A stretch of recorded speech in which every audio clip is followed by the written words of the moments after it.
Qué bueno estar en casa, gracias. Gracias por recibirnos con tanto cariño, tanto amor. A la verdad que ha sido un fin de semana extraordinario en este lugar, compartiendo con el apóstol y con todos ustedes y con la juventud de esta casa. Y lo que Dios está haciendo en este lugar, como dicen nuestros amigos en España, en 2 palabras, es impresionante. Así que estamos muy contentos. Para los que no nos conocen, mi nombre es el pastor Aldo López, pastor de la iglesia Vida Abundante de Orlando. La primera atracción de Orlando no es Disney, ¿saben? Es la presencia del Señor en Vida Abundante. Así que, y gratis. Qué bien. Pero vamos a ir rapidito a la palabra del Señor. Sabemos que estamos en día de semana. Y el apóstol prometió el domingo que hoy íbamos a compartir más de 20 versos bíblicos. Así que lo prometido es deuda. Le pedí al Señor que compartiera con nosotros en esta hermosa noche, que pudiéramos impartir bajo una unción magisterial de enseñanza. Aunque sabemos que esta casa es apostólica y profética, también hay enseñanza apostólica y profética para este tiempo. Y hay una palabra poderosa que hemos estado ministrando y sé que es la plataforma que nos ha estado gobernando durante todo este año, tiempo de cosecha. Y sé que es la plataforma que ha estado gobernando esta casa y nuestro apóstol ha estado enseñando de esto. Tal vez lo que le parezca que estoy repitiendo y usted lo ha escuchado de sus labios, gloria a Dios, por eso es enseñanza, porque se repite. Amén. Libro de Juan, capítulo 4, verso 35, en la versión Reina Valera del 60, dice la palabra del Señor: no decís vosotros, no decís vosotros, aún faltan 4 meses para que llegue la siega o el tiempo de la cosecha. Nótese que Jesús hace un llamado a una perspectiva, a una visión. Les habla a sus discípulos y les está hablando clara y directamente acerca de cómo ellos interpretan la verdad de su contexto histórico, de su tiempo. Escuche bien, esto es importante. Muchas de las conclusiones a las cuales nosotros llegamos en cualquier situación que estemos enfrentando, en ocasiones no es simplemente una interpretación de los eventos que estamos viviendo. Es por eso que la palabra de Dios tiene la grande bendición de catalizar nuestras interpretaciones o discernirlas, para que tú y yo no tengamos que simplemente depender de nuestra interpretación personal de los eventos, sino que podamos ir a la verdad detrás de eso, es la verdad revelada de parte de Dios. Jesús los confronta con lo que ellos entienden de su temporada. Le dice: ¿no dice vosotros que aún faltan 4 meses para que llegue la siega? Entonces le dice: he aquí os digo, alzad vuestros ojos y mirad los campos, porque ya están ¿qué? Blancos para la siega. Por lo tanto, la interpretación de sus discípulos era un tanto distinta a la interpretación de Jesús, ¿verdad que sí? Así que en esta noche voy a hablar un poco acerca de alcanzar la perspectiva correcta. ¿Se vale? ¿Podemos? Amén, qué bueno. En esta noche quiero tratar de que podamos alcanzar una nueva perspectiva, o la perspectiva de Jesús detrás de esta temporada de la cual hemos estado ministrando, y sé que en esta casa se ha estado hablando de esto, porque se ha estado transicionando en una visión. Hay un palpar del mover de Dios, de lo que Dios quiere hacer y de lo que nuestro apóstol ha estado enseñando. Nuestro gran problema en muchas ocasiones es alcanzar la perspectiva, cómo Dios ve las cosas. En ocasiones es tan diferente a como las vemos nosotros, ¿verdad que sí? Aprendí esto porque aún en la Biblia encontramos hombres de Dios con perspectivas distintas a las de Dios en medio de sus procesos. Yo he dicho esto antes en muchos lugares y lo voy a repetir en esta noche en esta congregación. Vemos un apóstol Juan en el libro de Apocalipsis capítulo 5 mirando hacia el cielo, llorando, sus ojos bañados en lágrimas, pidiéndole al Señor si hubiera alguien que pudiera abrir el libro de los sellos, o romper los sellos del libro, el ángel le dice: Juan, ya llegó uno. Juan lo mira desde la tierra hacia el cielo y dice: qué bueno, el cordero. El ángel mira desde el cielo hacia la tierra y dice: Juan, es el león. Luego nuevamente Juan mira hacia el cielo, usted lo puede leer en Apocalipsis capítulo 5, y dice: qué bueno, el cordero va a abrir los sellos. Y el ángel le repite: Juan, no es el cordero, es el león. Dos diferentes perspectivas, porque eran dos posiciones totalmente distintas. Uno miraba desde la tierra hacia la eternidad, desde el Cronos hacia el Kairos, y otro miraba desde el Kairos hacia el Cronos.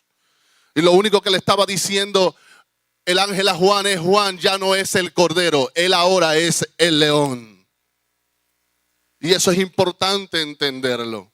Aprendí esto una vez que andaba con mi niño cuando apenas tenía 1 o 2 años de edad. Estábamos en una oficina de gobierno y nos metimos a un elevador y estaba lleno de personas y él estaba en el suelo y comenzó a llorar desesperadamente. Y yo no sabía por qué lloraba. Traté de darle un dulce, traté de darle un juguete, pero él no encontraba consuelo. Entonces lo tomé en mis brazos y cuando lo levanté, sus ojos se secaron, se calmó y comenzó a sonreír. En ese momento entendí que mientras él estaba en el suelo, él caminaba en un mundo de gigantes y a la altura de sus ojos solamente veía piernas. Pero cuando se subió a los brazos de su padre,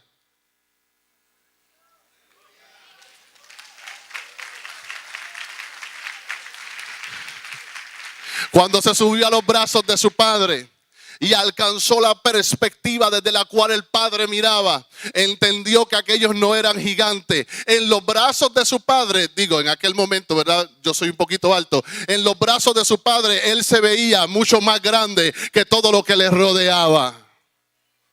¿Cuántos están en los brazos del padre? Abrazar esa perspectiva es importante para lo que queremos hacer y para lo que Dios nos ha llamado a hacer en este tiempo, en este lugar. Lo que Dios está haciendo con vida abundante aquí en Fajardo y en toda la red. La mayoría de nuestras decisiones está basada en la interpretación de los hechos que vemos. Por eso que la mayoría de nosotros, en la medida que vamos alcanzando madurez, reevaluamos todas nuestras decisiones del pasado y decimos que muchas cosas yo haría distinta en el día de hoy.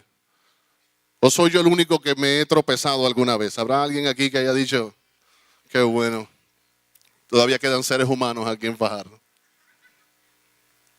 Así que es importante entender que en medio de nuestra toma de decisiones, en medio de nuestra evaluación de los procesos, en medio de las conclusiones a las cuales llegamos, debemos procurar ver qué es lo que Dios piensa de lo que está sucediendo, qué Dios piensa acerca de nosotros y qué Dios piensa de nuestra vida. ¿Cómo lo ve Dios?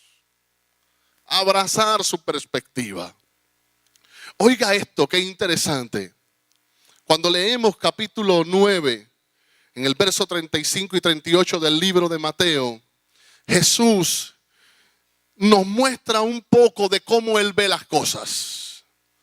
Dice el verso: y al ver las multitudes, tuvo compasión de ellas porque estaban desamparadas y dispersas, como ovejas que no tienen pastor. Entonces dijo a sus discípulos: a la verdad la mies es mucha, mas los obreros son pocos. Rogad pues al Señor de la mies que envíe obreros a su mies. Nótese que él no vio las multitudes en rebeldía y obstinación, porque su perspectiva de la multitud parece ser un tanto distinta.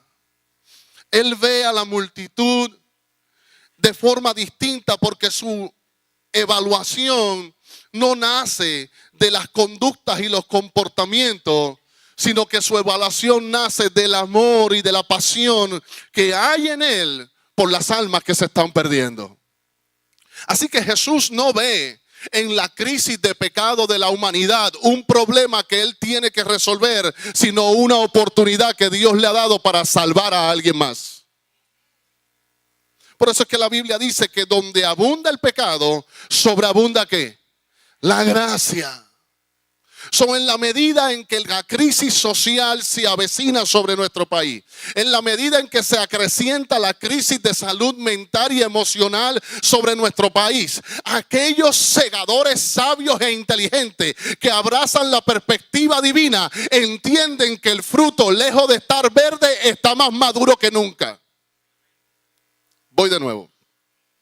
Mientras más se acrecienta la crisis en nuestro país, aquellos que pueden ver como mira Jesús, entienden que la gente ahora está más dispuesta a recibir una alternativa de cambio que cuando no necesitaban un cambio.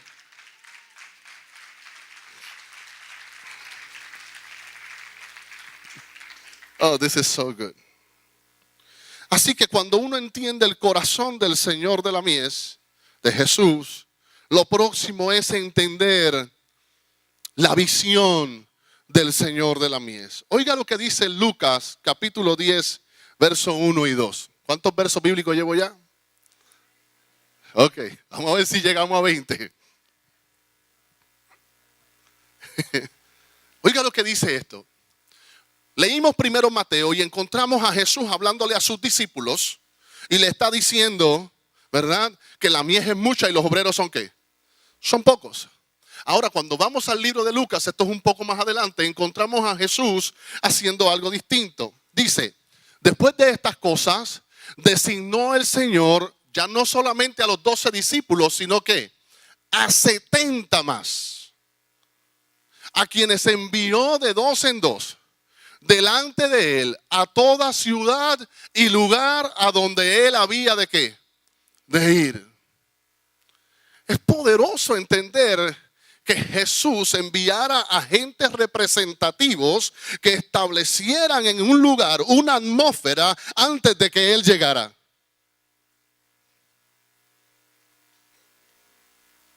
O sea que a donde quiera que Jesús quiere ir, envía a alguien.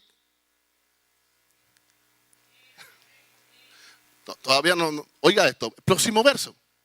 Y les decía, la mies a la verdad es mucha, mas los obreros son pocos. Por tanto, rogad al Señor de la mies que envíe obreros a su mies. Ahora entiende el cambio, entiende la transición. Jesús le dice a sus 12 discípulos, faltan obreros. Pero luego envía a 70 y a los 70 le dice, todavía faltan. Por lo tanto, no hay excusa para los primeros 12 de decir, ya enviaron 70. Y como enviaron 70, pues parece que estamos overcrowded. Jesús está diciendo, no hay de más, hacen falta. Lo que Él está diciendo es, en este momento, mira, tenemos que entender que 70 en aquel momento no eran suficientes. Por lo tanto, los obreros siguen siendo pocos. Eso debe hacerte pensar que Dios está contando contigo. Ahora voy para acá. Dios está contando contigo. Dios está contando contigo. Y Dios está contando contigo. Oye bien, muchos de ustedes pensaron en algún momento de su vida, porque yo lo pensé también sentado en ese lugar. En algún momento pensé, esto es muy difícil que Dios pueda usarme a mí. Déjame decirte algo, Dios lo puede hacer a través de ti y a pesar de ti. Vamos ya mismo a eso. Alguien debió haber dicho, qué bueno, estoy incluido. Ahora, oye bien, hay algo interesante en el proceso de que estos 70 hayan salido delante de Jesús a representarle. Y me gusta el hecho de que Jesús dijo la siguiente frase, donde quiera que ellos vayan, yo voy a ir. Oye bien, Jesús está diciendo, donde quiera que ellos vayan, yo voy a ir. Amén. ¿Lo están captando? Ahora, hay una transición.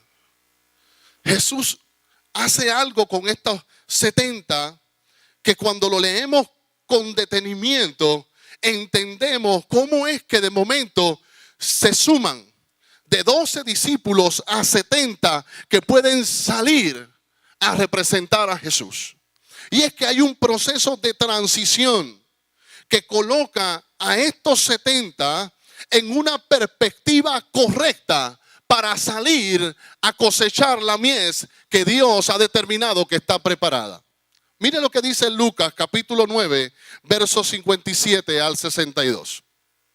Y aquí es donde comenzamos a transicionar en nuestra perspectiva. Porque escuche bien, nadie que no crea que la mies está preparada saldrá a recoger algún fruto.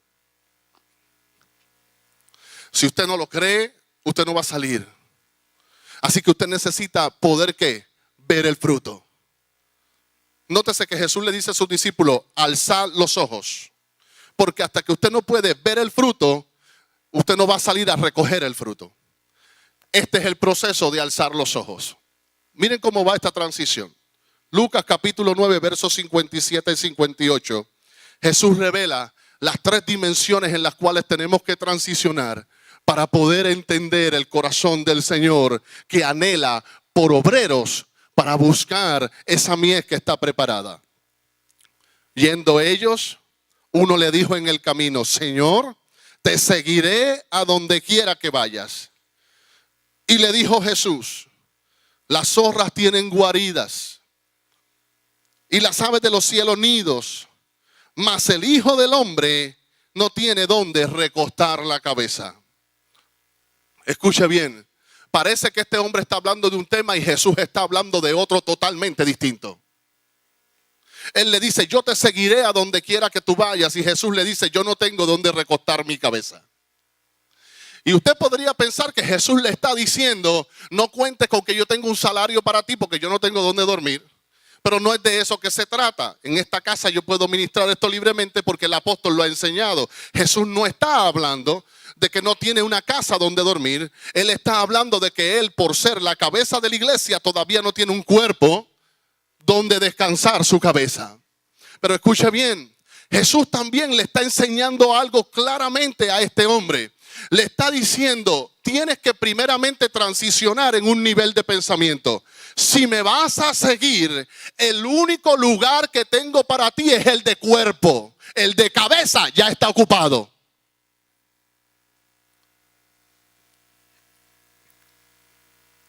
Listen to this. Le está diciendo, no hay cuerpo. Si quieres ser cuerpo, puedes seguirme. Le está diciendo, el lugar donde se ejecutan las directrices, se manifiestan las voluntades, se establecen los parámetros, propósitos, órdenes y designios, ya está ocupado. Ese es mi lugar. El único lugar que queda es para gente que quiera sujetarse, obedecer, seguir instrucciones, caminar. No hay otro espacio. Si tú te sientes que te puedes ubicar en el lugar donde la cabeza pueda darte instrucciones que tú ejecutes, sígueme. Le está diciendo, tienes que transicionar en esa dimensión. Durante esta semana he aprendido demasiado. Llevo 3 días entendiendo la corriente. Tuve un accidente y me está tratando el doctor Font, clínica neuromedular, y él trabaja con corriente. Y he aprendido demasiado, apóstol. Me senté y le dije, yo no voy a soportar este dolor a menos que usted me explique qué usted está haciendo. Ay, yo dije dolor. Ay, perdón. Porque a veces duele. Y él me explicó. Él me dijo, mira Aldo, el problema del cuerpo es que mucha gente no sabe cómo funciona. En tu cerebro hay unos cambios químicos que desatan una energía eléctrica. 120 voltios que bajan por tu cordón espinal.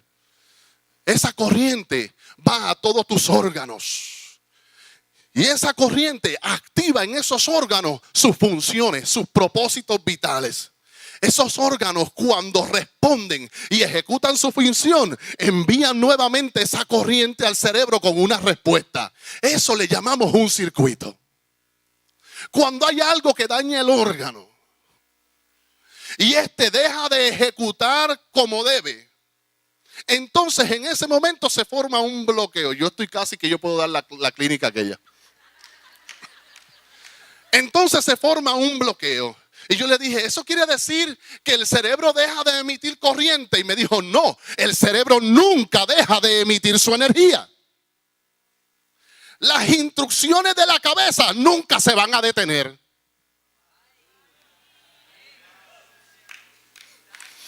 La cabeza sigue emitiendo instrucciones, sigue emitiendo instrucciones.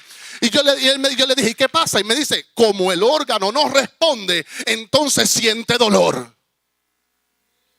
Y yo entendí que la mayoría de mis dolores son cuando yo no le respondo con obediencia y voluntad y propósito a la cabeza que está emitiendo las órdenes. Entonces Dios funciona enviando energía conforme al propósito de cada órgano que está en el cuerpo. Y cuando el órgano que está en el cuerpo comienza a responder con obediencia, con ejecución de propósito, con mansedumbre, con humildad, diciendo, aquí estoy, Señor, soy tuyo, haz conmigo lo que tú quieras, sea hecha tu voluntad en mi vida. Entonces el ciclo de la energía está siendo registrado, los dolores se van, eres sanado y tu sanidad últimamente depende de que cumplas el propósito de Dios por el cual estás conectado a la cabeza del cuerpo. Oh Lord. Entendí, apóstol, en medio del dolor, allí hoy, que la mayoría de nuestros dolores vienen a causa de no responder correctamente a la cabeza.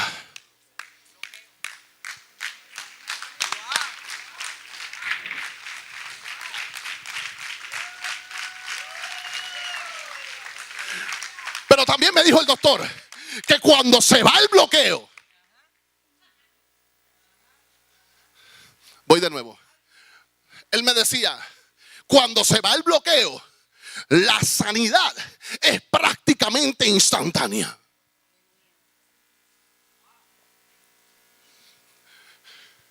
Bendito sea Dios. Fausto lo hubiera dicho de otra forma.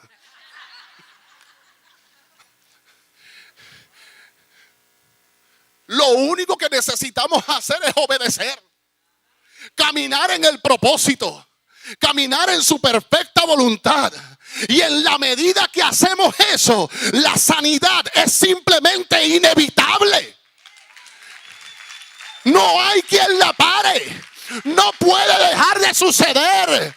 No es si va a suceder, es que nadie puede detener que suceda, porque Dios lo hizo de esa manera. A mí me gusta como Dios le dice a ese hombre, tú tienes que entender que si tú quieres seguirme, solamente hay espacio en el cuerpo.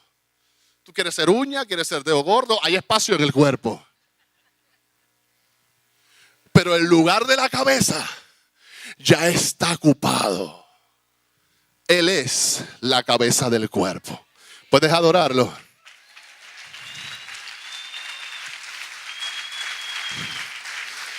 ¿Cuántas veces me he sorprendido a mí mismo tratando de darle instrucciones a Dios? Tú tienes que hacerlo así. ¿Y por qué no lo haces de esta manera? Ay, Señor, perdóname. ¿Cuántos se han sorprendido ustedes mismos tratando de hacer a Dios cambiar de opinión?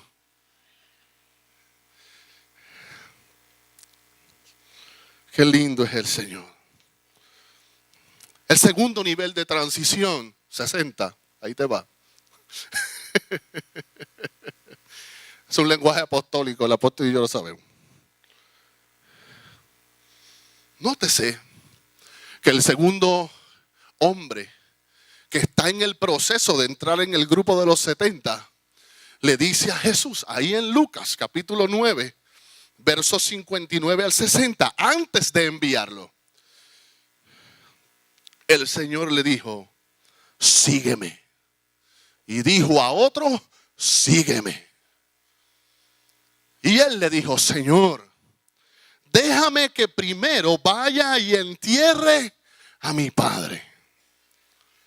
Jesús le dijo, agárrese ahí, deja que los muertos entierren a sus muertos Y tú ve, ¿y qué dice? Y anuncia el reino de Dios. Oh, Lord. Este verso parece duro de absorber si no entendemos lo que se quiere decir. La verdad de este verso bíblico está escondida no detrás del tema de la insensibilidad o de la familia, sino está escondida detrás del tema de las prioridades. Aquí te voy. La frase, déjame que vaya primero y entierre a mi padre, no implica que su padre estuviera muerto. Porque si su padre hubiera estado muerto, el asunto ya era materia concluida. Ya lo hubieran habido enterrado, ¿verdad que sí? Así que no se trataba de eso, sino que el reino en su corazón no ocupaba el primer lugar. Ahora, no tan solo eso está implícito en su declaración, ya que si su padre hubiera estado muerto era asunto prácticamente resuelto y Jesús no hubiera respondido de esa forma. Lo que él quiere decirle a Jesús es que él tiene asuntos sin resolver. Jesús le dice, sígueme. Y él le dice, yo tengo asuntos sin resolver.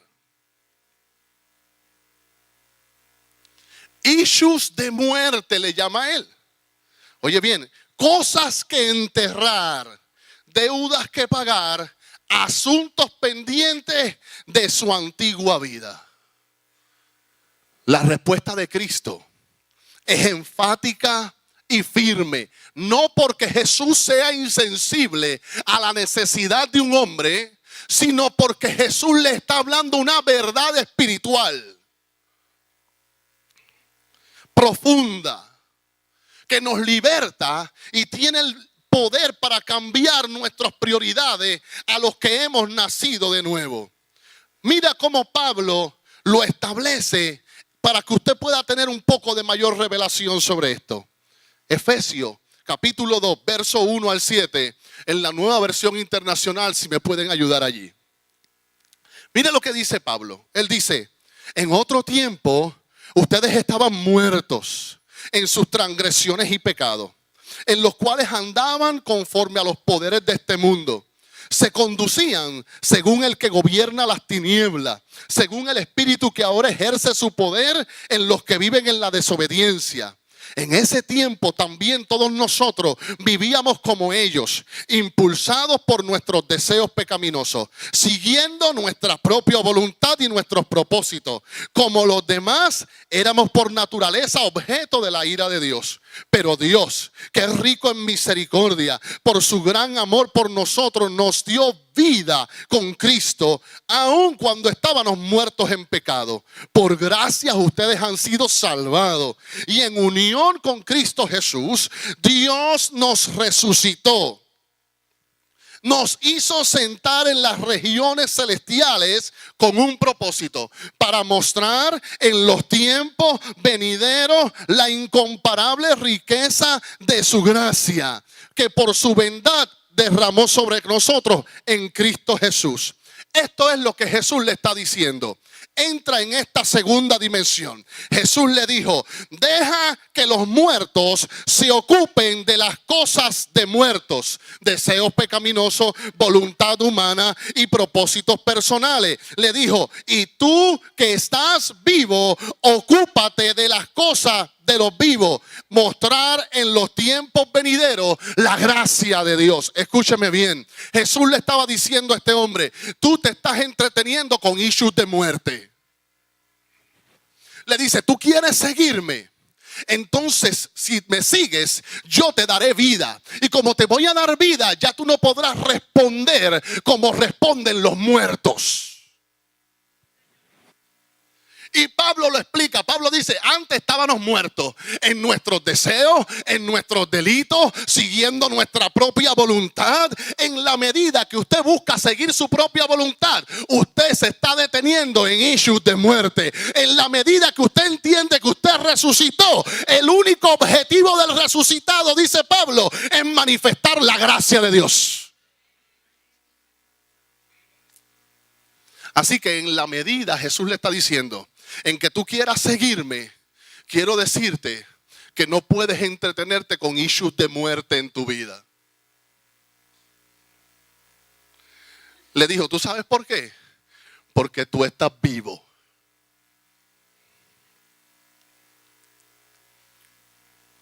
Listen to this. Cuando tú entiendes esto, tú comienzas a entender que todas esas cosas que se parecen a lo que dijo Pablo allí en Efesios son de tu vieja criatura. No te entretengas en ellas. Porque los muertos ni sienten, ni padecen, ni se ofenden, ni les da aquello, ni les da lo otro, ni se molestan, ni se airan.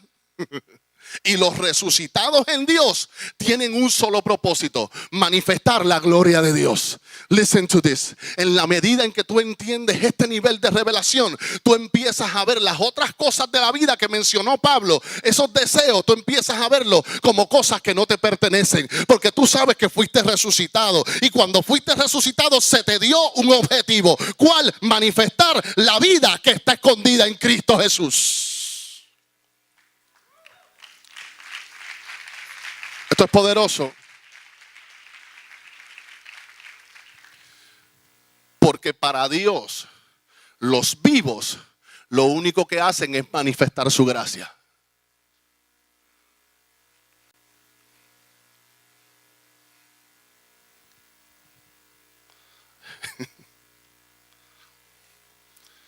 En la medida en que más gracia se manifiesta a través de ti, más certeza tú tienes de que estás vivo.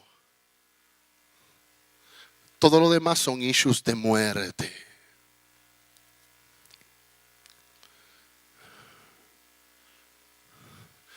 Ese silencio me gusta. Ya estamos en el lenguaje de señas. Escucha bien. Jesús parece rudo, pero Jesús tiene que llevar a estos hombres al nivel en el cual ellos puedan ver lo que Él está viendo. Nótese lo tercero que Jesús le dice a otros de aquellos que le quieren seguir. Lucas 9, 61 y 62. Otro afirmó: te seguiré, Señor, pero primero déjame despedirme de mi familia. Jesús les respondió: nadie que mire atrás. Estoy leyendo Lucas 9, 61 y 62 en la Nueva Versión Internacional. Nadie que mire atrás después de poner la mano en el arado es apto para el reino de Dios. ¿A cuánto le parece que Jesús es duro? Yo soy el único que tuve que leer esta escritura más de una vez. Cuando yo leí eso, yo dije, ¿cómo es posible que este hombre quiera despedirse de su familia? Y Jesús le dice, si pierdes tiempo en eso, no eres apto para lo que te quiero dar. Nótese que en la respuesta de Jesús no hay nada acerca de la familia, sino más bien habla del carácter de aquel que comienza algo y luego se distrae perdiendo el enfoque de lo que está haciendo. La traducción de este verso se refiere a alguien que comienza a arar y no simplemente dirige su mirada atrás, sino que constantemente está mirando hacia atrás. Jesús le está diciendo a este hombre lo siguiente: hay personas cuyos corazones siempre están en el pasado, evocando cosas que pudieron ser pero que no fueron. Frustraciones que no lograron superar, asuntos que todavía les roban su atención, preguntas sin contestar y anhelos humanos. ¿Usted sabe por qué yo sé que el asunto no era la familia? Porque hay promesa para ti y para tu familia. Cree en el Señor Jesucristo y serás salvo tú y tu casa. Nuestro gran problema es que hay algunos de nosotros que todavía estamos conduciendo nuestra vida como se nos enseñó en el planeta. Vamos mirando hacia el frente, pero para tomar cada decisión miramos por el espejo retrovisor.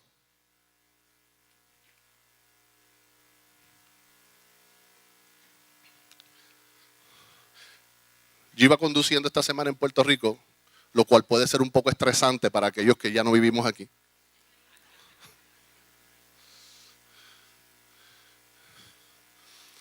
Hablaba con el apóstol, tuve un accidente donde me dieron a la parte trasera del auto, por lo tanto ahora cada vez que freno miro por el espejo. Y eso no es saludable. Eso lo único que dice es que hay algo en mi pasado que todavía controla mi presente.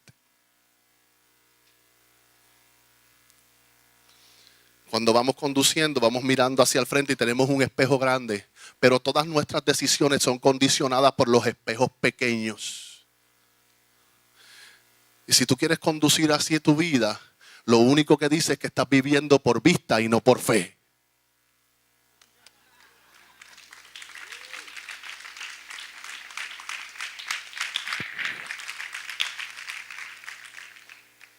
Oiga bien, hay muchos de nosotros.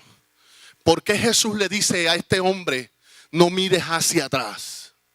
Porque hay un principio bíblico establecido por Dios en la mujer de Lot, que todo el que está mirando hacia atrás está petrificado.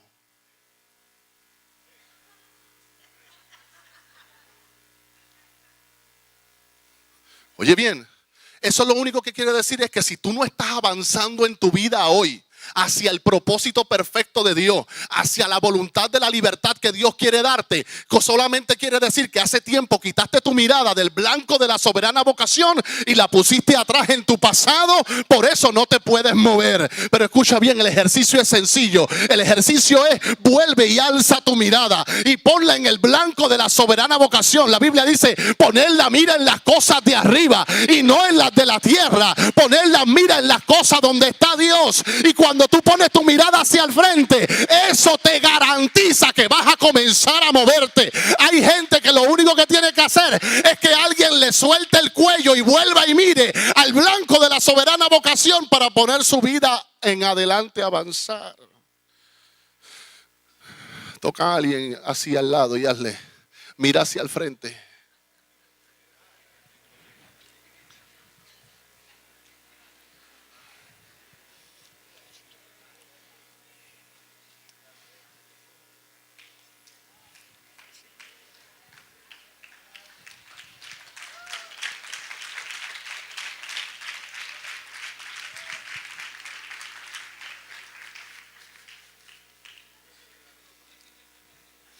¿Ah?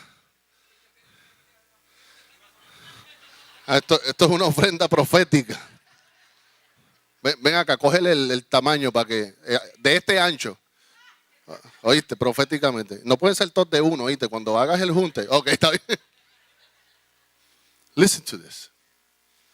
Jesús no puede enviar 70 discípulos hasta que hayan transicionado de entender que su lugar es ser cuerpo. Y el cuerpo no cuestiona la cabeza. Simplemente que reacciona. Así que empieza entendiendo que todos los dolores y las crisis en tu vida de alguna manera u otra están ligadas a la ausencia del propósito y la voluntad perfecta de Dios en tu vida. Que lo diga de nuevo, no sé si lo puedo decir de la misma forma. Pero lo voy a decir al revés, porque al otro lado de la ecuación es lo mismo. Todo lo que te duele, todo lo que detiene, todo lo que te ha causado dolor en tu vida puede ser cambiado y transformado y quitado de tu corazón en un momento si decides obedecer perfectamente y ciegamente la voluntad de Dios en tu vida. Solo toma una decisión. Segundo, Dios no nos quiere entretenidos con issues de muertos. Porque en Cristo Jesús estamos vivos. Y nuestra vida tiene propósito: manifestar la gracia en toda su forma. Y número 3, usted no puede estar entretenido con lo que pasó ayer. Ahora escuche bien, ¿qué hace esto? ¿Y por qué Jesús le dice a sus discípulos: levanten su mirada? Nótese que el cuadro o el escenario en la cual Jesús hace esta alocución o esta declaración es muy importante. Los discípulos regresan y él está hablando con la mujer samaritana. Y luego de esa conversación, entre los murmullos de sus discípulos, Jesús les dice: ustedes dicen que todavía no es el tiempo para la cosecha. Y claro, la revelación de ellos viene porque tenían puesta la mirada en su propia perspectiva o interpretación de los asuntos. ¿Cómo yo levanto la mirada? ¿O cómo transiciono para entender que el tiempo ha cambiado? Que ahora es el tiempo. Nótese que en el issue de Jesús, el issue no era que ellos reconocieran el fruto o no. El issue era que no entendían el tiempo. Jesús le dice: ustedes dicen que todavía faltan ¿qué? 4 meses, ¿verdad? Los meses son una unidad para medir ¿qué? Tiempo. El issue era tiempo. Ellos necesitaban quitarse de la mente asuntos que gobernaban el tiempo que estaban viviendo. Y miren cómo podemos enseñarlo de esta manera. Lucas capítulo 9, verso 28 al 33. En la Nueva Versión Internacional, Pedro nos enseña qué estaba sucediendo en su mente en medio de ese proceso. Mira cómo dice. Unos 8 días después de decir esto, Jesús, acompañado de Pedro, Juan y Jacobo, subió a una montaña a orar. Mientras oraba, su rostro se transformó y su ropa se tornó blanca y radiante. Y aparecieron 2 personajes, Moisés y Elías, que conversaban con Jesús. Tenían un aspecto glorioso y hablaban de la ¿qué? De la partida de Jesús, que él estaba por llevar a cabo en Jerusalén. Pedro y sus compañeros estaban rendidos ¿de qué? De sueño. Pero cuando se despabilaron, vieron su gloria y a los 2 personajes que estaban con él. Mientras estos se apartaban de Jesús, Pedro, note bien la siguiente frase: sin saber lo que estaba diciendo.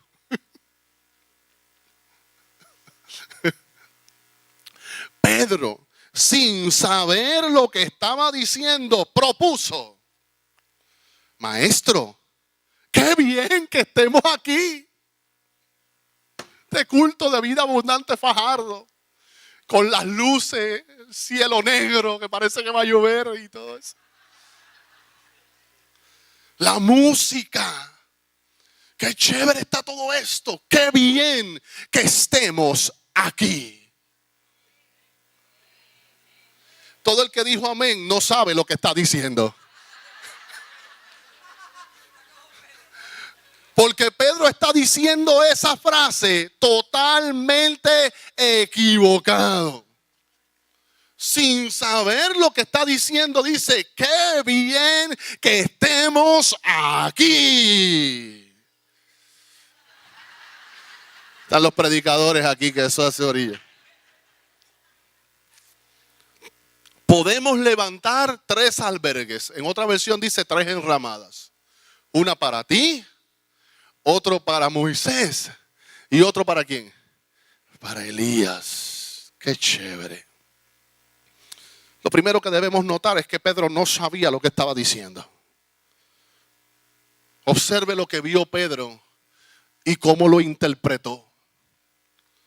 Pedro está totalmente desenfocado. Primero era que estaba dormido.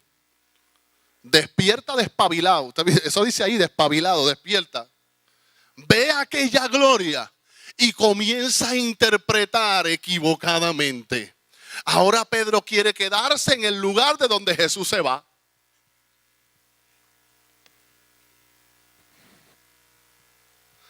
Listen to this.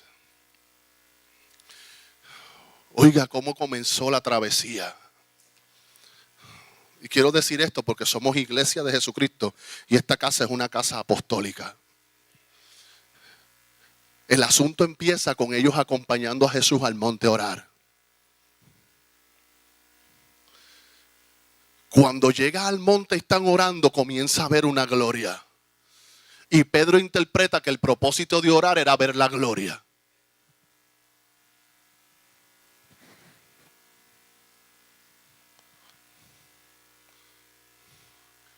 Él dice, lo entendí. Oré hasta que me quedé dormido. Abro los ojos y veo la gloria. Esto es, se acabó, terminamos. This is it. We made it.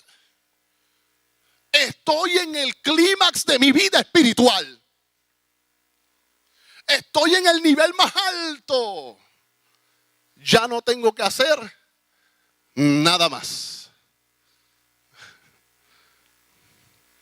Él quería perpetuar lo que Dios quería culminar. Vio 3 aspectos que tuvieron su tiempo y su lugar, pero algo mejor venía. Vio a Moisés. Nótese que lo vio glorificado. Moisés, tipo de la ley. San Juan 5:39 dice, escudriñad las escrituras, porque a vosotros os parece que en ellas tenéis la vida eterna, y ellas son las que dan testimonio de mí.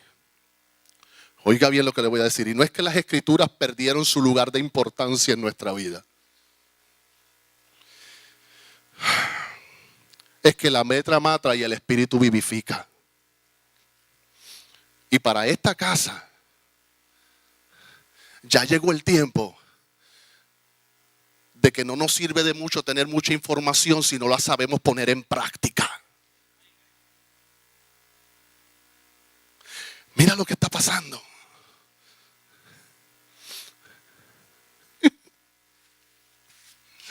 Pedro observa la ley en su tiempo de gloria, la palabra, la escritura, y entiende que con el conocimiento de la misma ya llegó a su clímax ministerial. Pero el problema de la ley es que la ley es edificada como somos formados nosotros ahora por la escuela de Hollywood.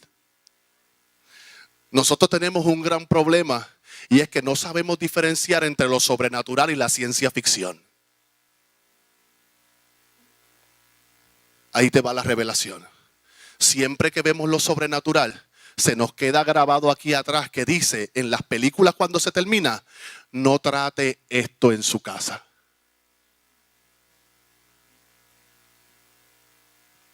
O no hemos sido formados así. Ve a todos los deportes extremos. Es más, hasta en la lucha libre, cuando se acaba dice, do not try this at home. Esa era la verdad de la ley.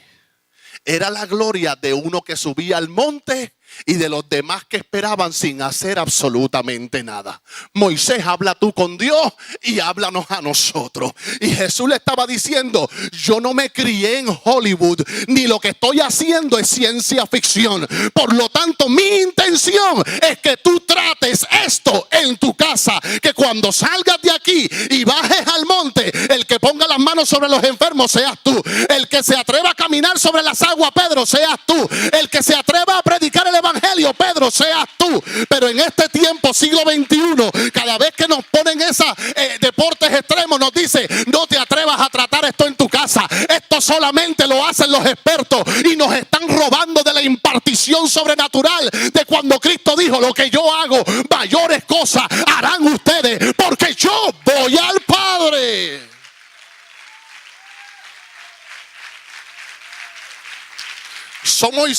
Pedro no sabe lo que está hablando. Y Jesús le dice, eso no es. Ahora él ve a Elías y dice, pero esto es. Esto es gloria. Porque Elías es tipo de lo profético, ¿verdad? Elías es tipo del poder, de la manifestación de lo sobrenatural, del fuego. Pero la percepción que tenían ellos de Elías era tan errónea que Juan el Bautista vivió, lo decapitaron y nadie se enteró que él era el Elías que había de venir. Pedro quiere hacerle una enramada a la manifestación. al fuego que cae del cielo, a los hombres que caen muertos cuando Elías habla. Pedro quiere hacerle una enramada a la manifestación del poder, pero se olvida que el poder por sí solo se corrompe. Poder sin propósito no tiene ningún tipo de objetivo. El objetivo detrás del poder es la transformación, es el cambio, es lo trascendental en la vida de un hombre. Por eso ellos no lo podían ver, porque Jesús dijo: cuando venga el próximo Elías, este vendrá no a que caiga fuego del cielo, sino a cambiar el corazón de los padres y a traerlo nuevamente al corazón de los hijos, y a transformar el corazón de los hijos y ponerlo en el corazón de los padres.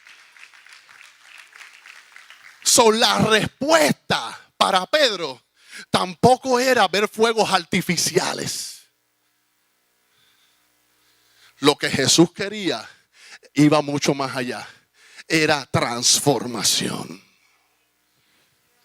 ¿Tú sabes qué? Nuestro gran problema con la transformación es que nos quejamos de nuestras crisálidas.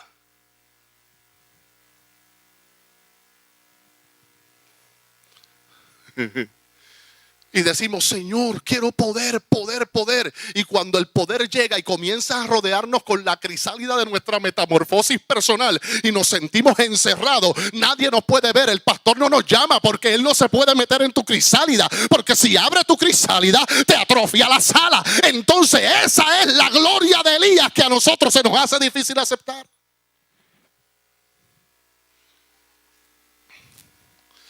Termino con esto. Pedro, estás equivocado. No le hagas una enramada al fuego. Todavía falta transformación. Ahora Pedro dice: pero con Jesús no me equivoco. Contra de 3-1 por lo menos, ¿verdad? Vamos a hacerte una enramada a ti, a Jesús. Oiga bien, ¿de qué hablaban Elías, Jesús y Moisés? Los que leyeron los versos. ¿Ah? Si le das un poco para atrás al verso, léalo bien. Ellos hablaban de su partida. Y Pedro quiere que se quede.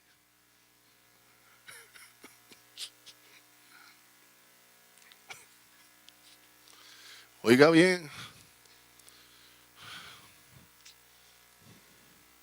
No es que Pedro no estuviera en la presencia, es que no podía discernirla. Estaba demasiado ocupado con sus propios sueños. Ahora, él le dice: Jesús, hagamos una para ti también. La pregunta es: ¿por qué no una para Jesús? Ahí te va la revelación. Jesús es la respuesta a la necesidad del hombre. Pero en ese momento su cuerpo humano le limitaba para llegar a tantos hombres necesitados. La humanidad limitaba su omnipresencia. Y construirle una enramada en aquel lugar era convertir su presencia y el beneficio de la misma en algo exclusivo para los que estaban allí. Voy de nuevo.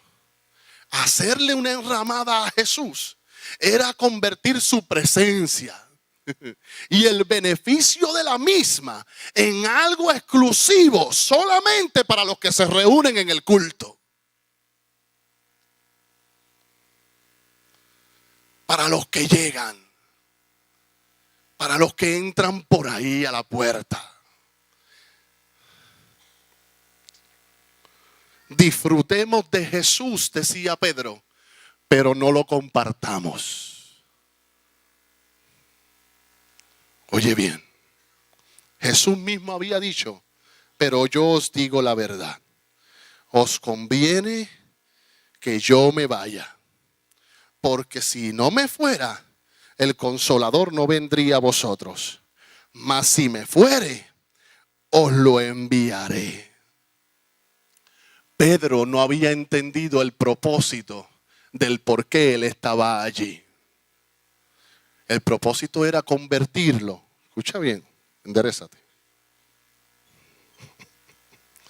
De un espectador en un exponente.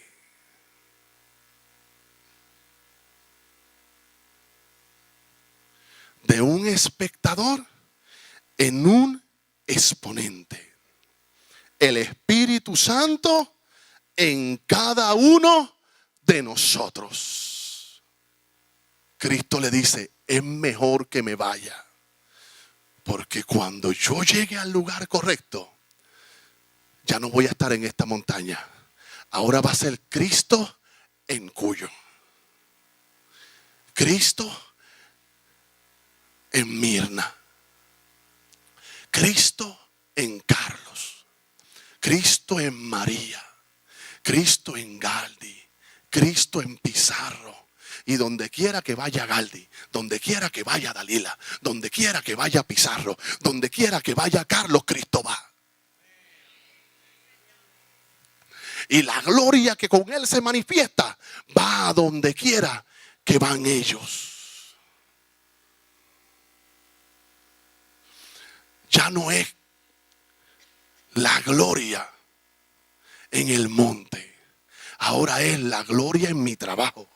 La gloria en la escuela, la gloria en mi casa, la gloria en el cafetín, la gloria en la guagua, la gloria mientras camino. En donde quiera que tú y yo vamos, Cristo está.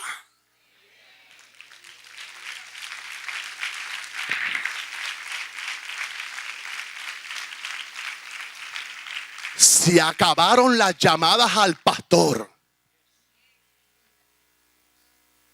Este es el único objetivo de este mensaje cuando yo lo prediqué en Orlando, que no me llamaran más. Se acabaron las llamadas al pastor. Porque si Cristo está,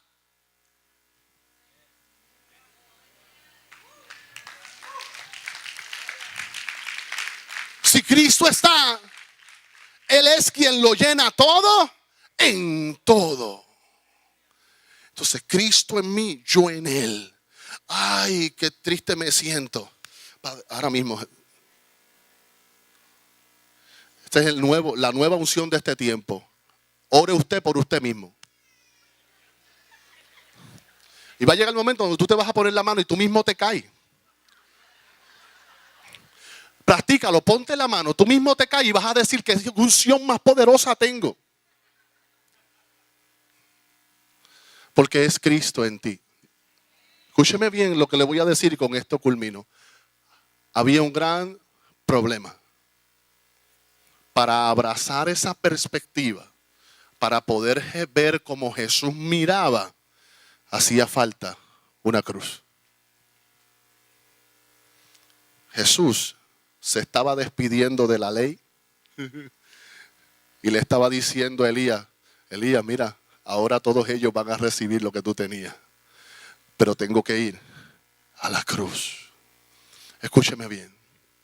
Jesús vio la multitud y la vio y dijo, los veo como ovejas que no tienen pastor. Porque desde el único lugar desde donde se pueden ver las multitudes es trepado en una cruz. No hay otro lugar. Las multitudes miran hacia la cruz y de la cruz se ven las multitudes. Por eso Jesús te dijo, todo el que quiera seguir en pos de mí, niéguese a sí mismo, tome su y sígame. Porque cuando morimos a nosotros mismos, alcanzamos su perspectiva. Dale un fuerte aplauso al Señor. Dios ha sido bueno con nosotros.